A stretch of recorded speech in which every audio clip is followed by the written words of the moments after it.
Going to be hard because there are certain subjects that I don't talk about a lot in conferences because they don't necessarily fit the. For years, Joyce Meyer has inspired millions with her teachings and humanitarian work. Now she's taking a bold step to reveal everything in a tell-all story that could change what people know about her. Join us as we explore the most vulnerable chapter of Meyer's journey so far. From her beginnings as a minister to her rise as a beacon in the world of televangelism, Meyer's dynamic teaching style and transformative power have captivated audiences and made her a respected figure in Christian ministry. Joyce Meyer's journey from a humble Bible study to leading a globally recognized ministry demonstrates the power of persistence and faith. It began in 1976 when she had a profound spiritual experience while driving to work, hearing God call her name. This became the catalyst for her mission to share the Word of God with others. Soon after, she started a Bible study with a few colleagues, and this small group quickly gained popularity. By the early 1980s,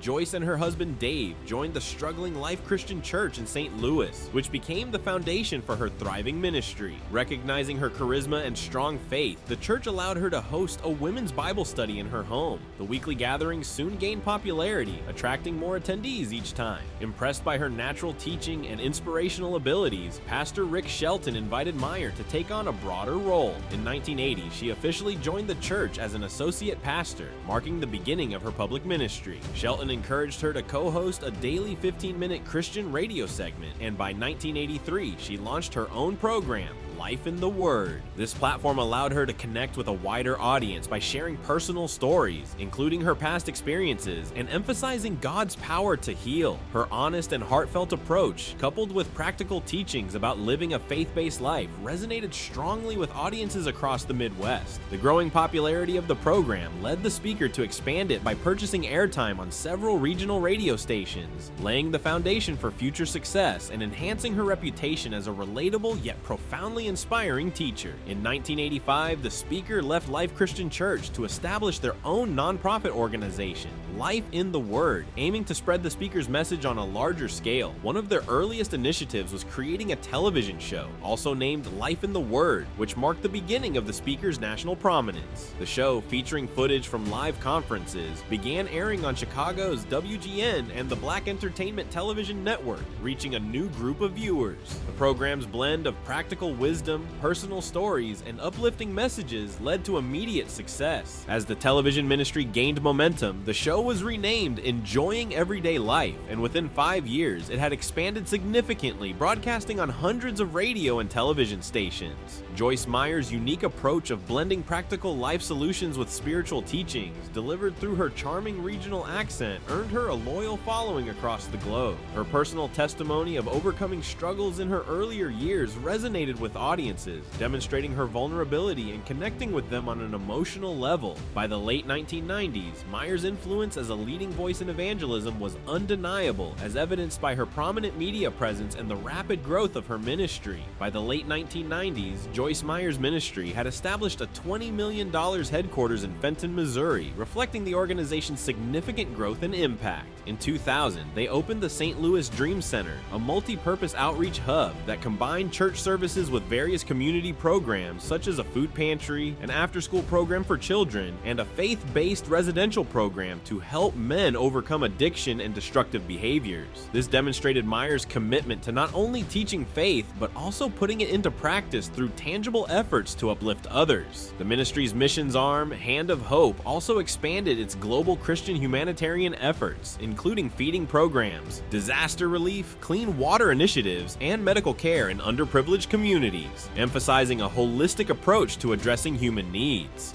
The ministry of Joyce Meyer underwent a rebranding, with her now serving as the president and her husband Dave as the vice president. The new name reflects the personal connection she has built with her audience and her leadership within the organization. In addition to her broadcasting and humanitarian work, Meyer has also made a significant impact as a prolific author, publishing over 140 books, many of which have become bestsellers. Her writing style is direct, practical, and focuses on topics such as overcoming negative thinking, building confidence, and cultivating a positive mindset. Popular titles like Battlefield of the Mind, The Confident Woman, Power Thoughts, and Living Beyond Your Feelings have resonated with her readers. Joyce Meyer has written books that aim to help people in their personal and spiritual lives, such as devotionals like Hearing from God Each Morning and Trusting God Day by Day, as well as works that focus on deepening one's relationship with God, including knowing God intimately and the power of simple prayer. Her 2013 book, God Is Not Mad at You, became a New York Times bestseller, further establishing her as a prominent Christian author. In 2005, Time magazine recognized her as one of the 25 most influential evangelicals in America, demonstrating her significant impact.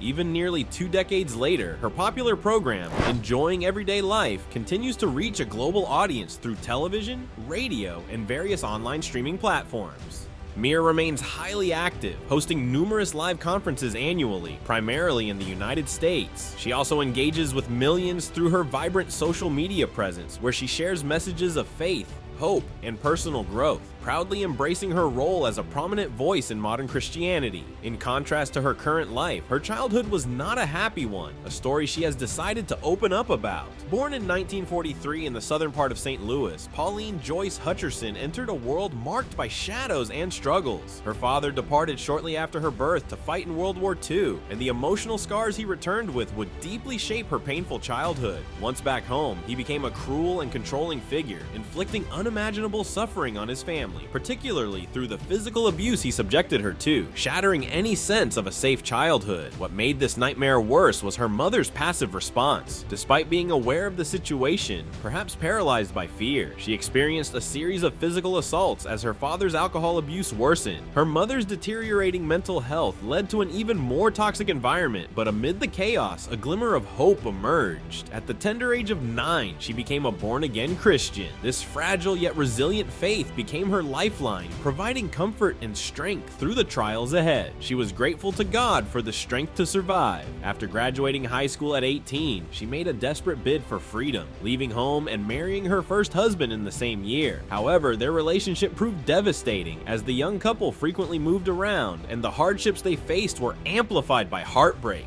In 1964, she endured the grief of a miscarriage, but became pregnant again the following year. The marriage unraveled after 5 years, with betrayal increasing the dysfunction. After her husband's unfaithfulness, she admitted that his moral failings had led her to commit illegal acts, including stealing payroll checks to fund a trip to California. Plagued by guilt, she eventually returned the stolen money. By 1966, with a failed marriage and a child to care for, she found herself back at her parents' home, a place that held memories of her anguish. That same year, a new chapter began when she met Dave Meyer, an engineering draftsman. They married in 1967, marking the start of a transformative period in her life. Despite the bitterness and outbursts in the early years of their union, Dave's constant support provided her with a sense of stability. Over the years, they built a life together, welcoming 3 more children and forging an unbreakable bond. Life continued to test her, including significant health challenges such as a major surgery in 1987 and a serious breast cancer diagnosis in 1989. Through it all, Dave remained by her side, offering consistent encouragement and strength. Their partnership provided a foundation that allowed her to embrace her calling in Christian ministry, where she would rise to widespread recognition. Her life, shaped by hardship and redemption, reflected an enduring truth that perseverance and faith can transform even the most difficult experiences. Each struggle became a lesson, and every difficulty a stepping stone as she turned her pain into purpose, becoming an inspiring figure whose story continues to resonate with many. Her ministry gained widespread popularity throughout the 1990s and 2000s, largely due to her promotion of a prosperity gospel, which emphasized that faith combined with financial donations to the church would be rewarded by God with wealth, health, and happiness. In her lifetime, she firmly believed in this principle, and as her influence grew, so did the scrutiny surrounding her practices. She faced criticism for actively soliciting large donations from followers and for her extravagant lifestyle, which seemed to contradict the message of humility often associated with religious leadership. This contrast between her teachings and personal indulgence sparked significant controversy. As Joyce Meyer's ministry expanded and her financial success grew, it attracted significant attention, leading to criticism and scrutiny. Known for her motivational motivational teachings, and dynamic public persona, Meyer's lifestyle marked by luxury and wealth became a focal point of debate as she owned several homes. Joyce Meyer, a prominent religious figure, frequently used a private jet, which many considered too luxurious for a religious leader. Critics accused her of living an excessive lifestyle and engaging in material wealth, which they felt did not align with the humility often associated with Christian ministry. However, Meyer did not shy away from these criticisms. Instead, she openly embraced the blessings she believed her faith had brought her. She argued that Christians should not feel the need to apologize for their prosperity. In modern society, there is often a strong emphasis placed on financial success and material wealth as outward signs of personal achievement and competence. Individuals who have managed to accumulate substantial fortunes are frequently lauded and held up as role models, their affluence seen as a testament to their skills, hard work, and acumen. However, this societal tendency to venerate the wealthy appears to shift dramatically when it comes to the realm of religious figures and spiritual leaders. In 2003, the St. Louis Post-Dispatch conducted an in-depth examination of the finances and operations of the ministry led by the prominent televangelist Joyce Meyer. Their report unveiled a staggering array of financial figures and extravagant expenditures that seemed to call into question the purity of Meyer's motives and the spiritual integrity of her organization. According to the investigation, Meyer's ministry was generating around $1 million in annual revenue from her popular conferences, where she would deliver sermons and purportedly facilitate miraculous healings. Attendees at these events were often compelled to donate millions of dollars, further bolstering the ministry's substantial financial resources. The lavish lifestyle funded by these donations was also meticulously documented, including the purchase of a $10 million corporate jet, a $17,000 silver Mercedes for Meyer's husband, and the acquisition of multi-million-dollar properties for herself and her children, the main office or central command of an organization. The sprawling, opulent property spanned an impressive 50,000 square feet, a testament to the extravagant wealth of its owners.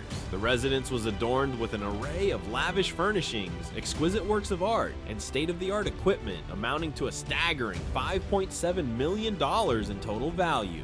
Among the highlighted items that caught the public's attention was a breathtaking $30,000 malachite table, a regal $23,000 antique marble-topped commode, and a stunning $144,000 custom-built office bookcase. These luxurious acquisitions, along with a wide range of other costly artifacts, including porcelain sculptures and valuable paintings, all bore the hallmark of being purchased using funds from the ministry's coffers. The revelations of this opulent spending drew fierce criticism from the general public, as well as from watchdog organizations like Wall Watchers, who immediately called for a thorough investigation by the Internal Revenue Service, IRS, into the financial dealings of the ministry. Faced with growing public scrutiny and pressure, the ministry's leader, Meyer, made significant adjustments to her personal financial arrangements in 2004. She opted to reduce her annual salary from a staggering $900,000 and her husband's from $50,000. Instead, she chose to retain the royalties from book sales through major retail channels, while continuing to donate the royalties from books sold through the ministry's own channels, such as her conferences and television programs. That same year, a Christian television station in St. Louis, KNLC, managed by Reverend Larry Rice of the New Life Evangelistic Center, made the decision to discontinue airing her programs, further compounding the challenges faced by the ministry. The lavish spending, the opulent lifestyle, and the financial arrangements of the ministry's leadership had come under intense public scrutiny, and the consequences of these revelations were starting to take shape, leading to significant adjustments and the loss of crucial media platforms. Despite being a longtime supporter of the renowned televangelist Joyce Meyer, the Christian television program ultimately decided to remove her content from their broadcasts. This decision was largely due to growing concerns over Meyer's excessive personal lifestyle and teachings that were perceived by some as straying too far from the core principles and teachings found in the scriptures. The scrutiny and public skepticism surrounding Meyer's ministry intensified significantly when Joyce Meyer Ministries was included as one of 6 prominent religious organizations to be investigated by the United States Senate in 2007,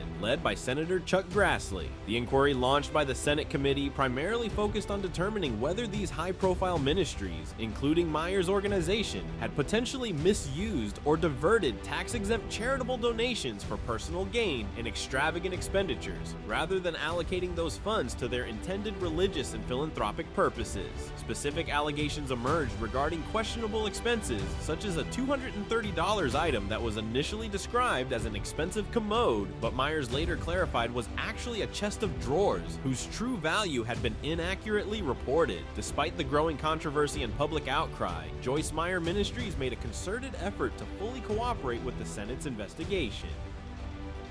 The ministry submitted detailed financial records and demonstrated a strong commitment to transparency, emphasizing that the vast majority of their funds continued to be allocated towards their religious programs and charitable outreach initiatives. However, the damage to Meyer's reputation and the credibility of her ministry had already been done, leading the television program to ultimately decide that removing her content was the prudent course of action. Despite her long-standing status as a prominent and influential figure within the broader Christian media landscape, the episode highlighted the heightened scrutiny and public skepticism that prominent televangelists and their ministries often face, as concerns over financial impropriety and lavish lifestyles can overshadow the religious and charitable work they claim to be undertaking. Meyer's experience served as a cautionary tale for other high-profile religious leaders, underscoring the importance of maintaining the highest standards of transparency and accountability in order to preserve the trust and support of their congregations and the general public. The organization in question, a prominent nonprofit ministry, had consistently dedicated a significant portion of its funds towards outreach and program services. In 2006, this allocation amounted to a remarkable 82% of the organization's total expenditures, a figure that was independently verified by a reputable accounting firm. This demonstrated the ministry's strong commitment to fulfilling its core mission and allocating resources in a manner that maximized the impact on the communities it served. The organization's exemplary financial practices were further affirmed by the Internal Revenue Service, IRS, which reaffirmed the ministry's tax-exempt status after a thorough review. This seal of approval from the regulatory body underscored the organization's compliance with all applicable laws and regulations, and its adherence to the highest standards of financial accountability. As a result of these transparency measures, the ministry became one of the few organizations of its kind to fully comply with the rigorous demands for financial transparency set forth by the United States Senate. To further bolster public trust and confidence, the ministry proactively pledged to take additional steps, including the publication of comprehensive annual reports, the conduct of independent financial audits, and the implementation of a board of directors that was predominantly composed of members unaffiliated with the founding family. However, despite these concerted efforts to enhance transparency and accountability, a prominent watchdog organization awarded the ministry a C grade for its financial transparency in 2008. This rating reflected the organization's ongoing struggles to address lingering concerns about its overall accountability and the effective stewardship of the resources entrusted to it by its donors and supporters. Compounding these challenges, the ministry's teachings, particularly the promotion of the prosperity gospel, came under intense scrutiny and criticism from various quarters. The prosperity gospel, a controversial doctrine that suggests that unwavering faith can guarantee financial and physical well-being, was seen by critics as a message that unfairly blamed individuals for their struggles, implying that a lack of faith was the root cause of illness, hardship, and financial distress. This perception, whether warranted or not, sparked a broader debate about the ministry's ethical and theological foundations, and the potential for its teachings to contribute to the marginalization of the very communities it sought to serve. Despite the ministry's efforts to enhance transparency and accountability, the lingering concerns about its financial practices and the ongoing criticisms of its doctrinal positions continued to cast a shadow over the organization, highlighting the complex and multifaceted challenges that nonprofit entities often face in navigating the delicate balance between financial stewardship, programmatic impact, and public trust. In 2019, the renowned Christian author and speaker Joyce Meyer publicly acknowledged the flaws and limitations in her previously held and widely promoted prosperity doctrine teachings. This doctrine had asserted that strong faith in God and positive thinking could lead to material wealth, good health, and other forms of personal prosperity. Meyer openly admitted that her earlier messages had emphasized this concept of faith as a solution to life's challenges in an overly simplistic and unbalanced way, failing to fully account for the realities of hardship, suffering, and adversity that people often face regardless of their religious beliefs. This marked a significant shift in Meyer's understanding of the role of faith in navigating the complexities of human existence. Through a process of introspection and growth, she came to the realization that struggle, pain, and tribulation are indeed inevitable parts of the human experience, even for the most devout believers. This evolution in her theological perspective represented a remarkable moment of humility and intellectual honesty, as Meyer demonstrated a willingness to confront and address the long-standing criticisms that had surrounded her ministry's messaging and approach. Joyce Meyer's Christian ministry has grown into a vast and influential media empire, reaching millions of devoted followers around the globe with her charismatic teachings and messages of spiritual empowerment. However, the legacy of her past financial controversies and the broader limitations of the prosperity doctrine that she has championed serve as an important cautionary tale for religious leaders and their followers alike. The prosperity doctrine, a theological belief system that promises financial abundance and material blessings as a reward for unwavering faith and generous giving, has been at the heart of Meyer's ministry. While this message has resonated with many believers seeking financial security and divine favor, it has also drawn significant criticism from those who view it as an oversimplification of the Christian faith and a potential avenue for the exploitation of vulnerable congregants. Meyer's own personal wealth, accumulated through her ministry's extensive media operations and best-selling books, has been a source of controversy and scrutiny over the years. Questions have been raised about the transparency of her finances and the appropriate use of donated funds, leading to investigations and public outcry. These controversies illustrate the delicate balance that religious leaders must strike between providing genuine spiritual guidance, amassing personal wealth, and maintaining meaningful public accountability. In the face of these challenges, Meyer's openness in acknowledging her past mistakes and missteps stands as a testament to the value of intellectual humility and the importance of continuously re-examining one's core beliefs. By being willing to confront her own failings and evolve her understanding in response to personal experiences and external critiques, Meyer has demonstrated a humility and self-reflection that can serve as a model for religious leaders and their followers alike.